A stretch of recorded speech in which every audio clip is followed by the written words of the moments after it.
Hi Maker Lab people, it's Brianna here, Maker Lab coordinator at Two Rivers Gallery, which is gratefully located on the traditional and unceded territories of the Claytley Tenay, also known as Prince George. So for this episode of Maker Musings, I am joined by Sebastian Nicholson, who is an artist, maker, and creator here in Prince George. We talk all about his wonderful project called Spores of Joy and what it means to the community. I hope you enjoy.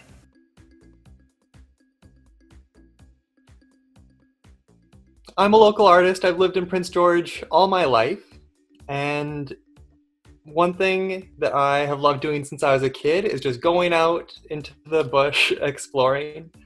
When I was younger, I lived out at the lake with my mom, and my best friend was my dog. There weren't a ton of other kids out there. You know, you make a really special connection when you explore the little areas just off to the side of the road or that little tucked away corner in your street. And so part of the Spores of Joy in this project is getting people to explore their own space and land and get some more experiences.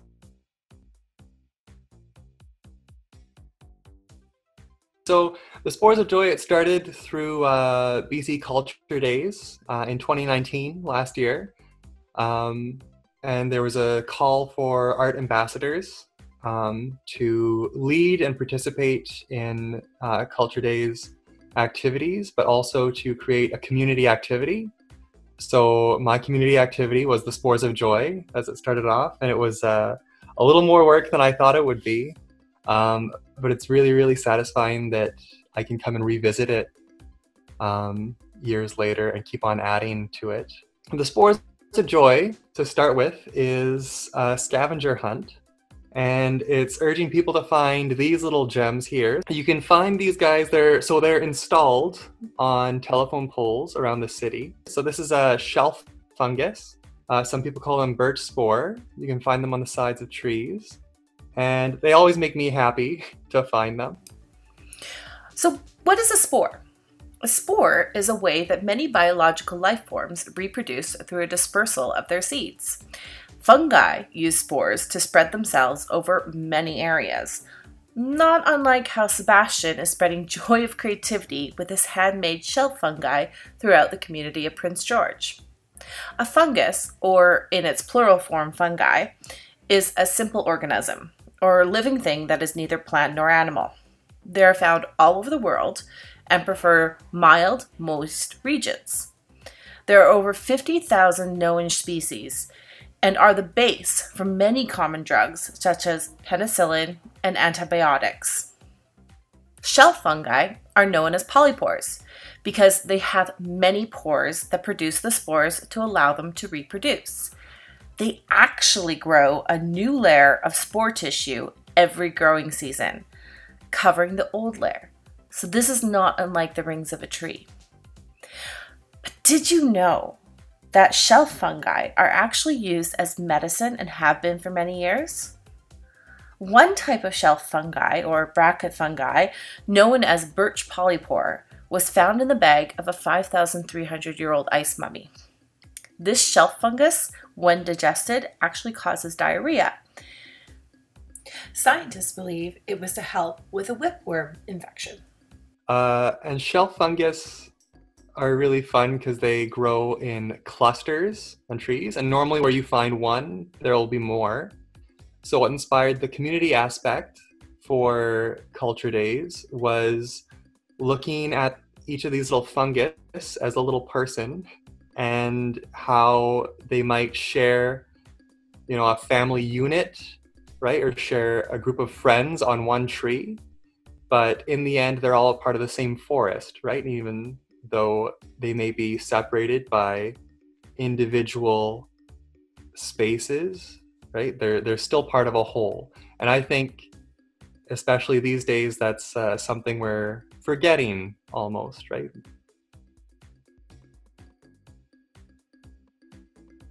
I went out into the forest and found just a dozen, really.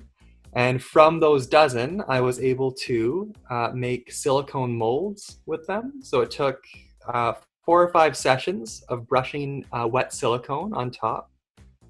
And the mold is really, really beautiful because it captures all the little ridges on the shelf fungus. So when you have the mold finished, you can pop out, so all the casts are in concrete and they just have a little screw stuck in there, but they pop out just really easily and you have a pretty perfect clone of the shelf fungus. But basically you get a bucket of this thick white stuff and you get a little tiny bottle of a catalyst that turns it into this stretchy rubber thing and solidifies it. So what is silicone rubber? The type of silicone that Sebastian is most likely used is silicone rubber, which is an elastomer or a rubber-like material composed of silicone combined with carbon, hydrogen, and oxygen. The method that he is describing is a 2-part condensation curing system where the 2 chemicals are added together and their molecules fuse together to eject the water in the mixture, therefore creating a solid state.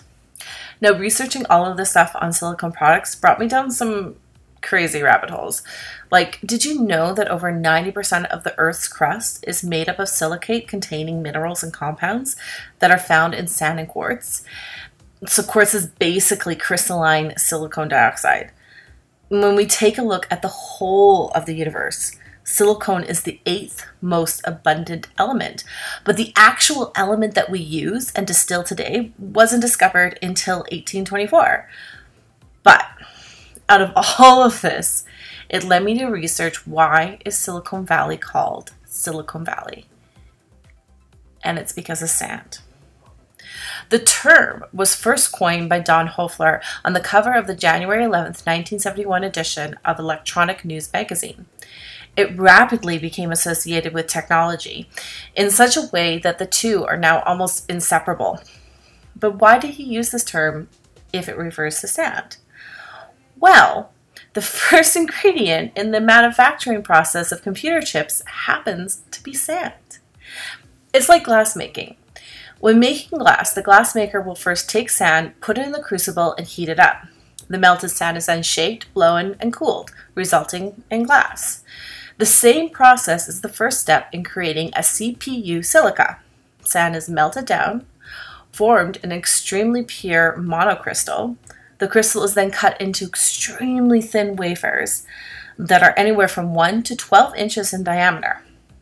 The wafer is polished and cleaned of any impurities, and the wafers are meant to hold thousands of very small transistors, and transistors are basically like tiny on-off switches, like a sink faucet or a light switch. The 1-part mold, it's easy, but it also captures the fungus in its most organic way. And the wonderful thing about the silicone is you can reuse it so many times. I've been pouring special brand, it's called Shapecrete. It's a concrete brand with, I think it has little fibers inside of it. So it's actually, it's a moldable concrete, so you can sculpt with it. But it also helps have a much stronger outcome. So all these little indentations and bits of relief from the fungus shape, it holds very well, whereas the other concrete brands would flake or they would fleck off. They weren't as durable.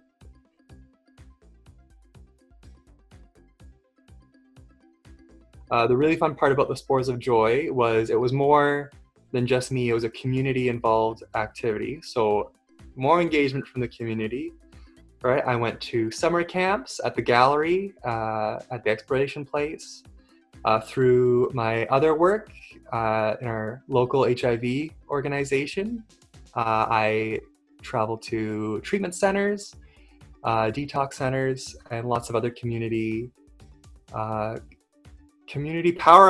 really, right? Like places where people gather for big reasons. So everyone was able to get a little card showing what spore number their little fungus is going to be a part of. And then on my website, you can see all the credits, all the initials of the people who participated.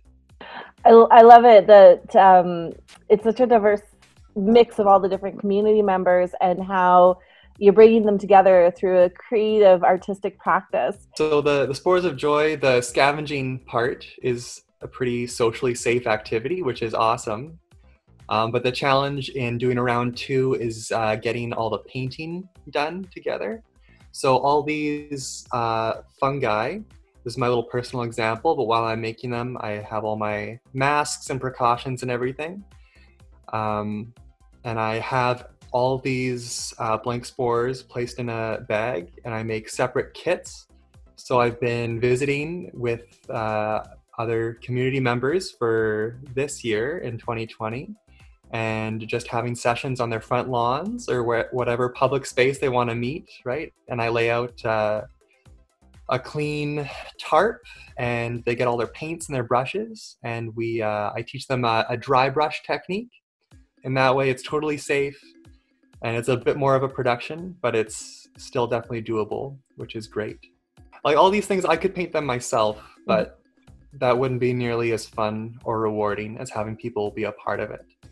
And one thing I'm really enjoying about going to people's homes and doing these in a socially distant and safe way is having people able to paint in their homes or so close to the space and land that they feel safe, right? Is now all of a sudden these little fungus that they have painted are going to be transported, and that safety, that feeling, that fun of working together and having that connection is also being planted almost in another place in town, which is very fun.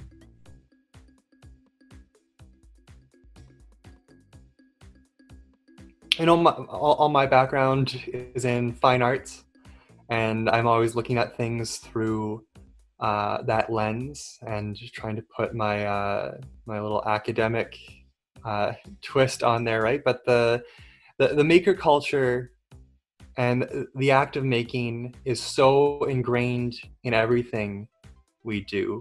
I think maker culture is just another iteration of that need that people feel to create and produce, and whether or not they think of themselves as artists. It's a really deep-seated urge people have to create. You know, since I was a kid, I loved creating, I loved drawing, painting, anything I could do to express myself non-verbally was really treasured for me. And from from a very young age, all I wanted to be was an artist, right? I wanted to be an artist. I want to have that paintbrush. I want to I want to do the things. I want to do the art things.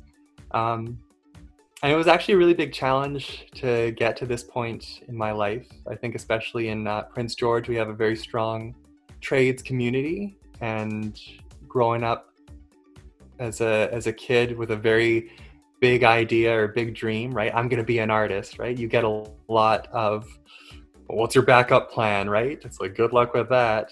And even today, I struggle a lot, thinking it's like, you know what can I really do with my art, you know? But it took a lot of, you know, meeting people with like minds and a lot of support to get me to follow through and continue in my education for art. You know, graduating from the Fine Arts program at CNC and continuing my education for my BFA, I have learned so many relevant skills. It's funny because I always talk to kids and they go, oh, I'm not good at this, I'm not good at that, I can't do this. It's not about being good. It's just about the creative expression. I'm not sure what it is someone hears when they're young, but it just really, it hurts them for life, I think. It does. I think the thing people don't realize is the time it takes for your brain to learn, like the fine motor skill that you're trying to develop, and the abilities to transfer something that you're thinking of to paper, or even the ability to transfer what you're looking at to paper, or whatever your medium is. You know, it takes so much practice, and what people think are mistakes, it's actually part of your brain learning what it can do. People don't always stop and think of how valuable the mindset is of being an artist and all the benefits there are to nurturing those things. I couldn't agree more. I think that it's just about the pursuit of it, and it's about the process, and having that experience, and also passion.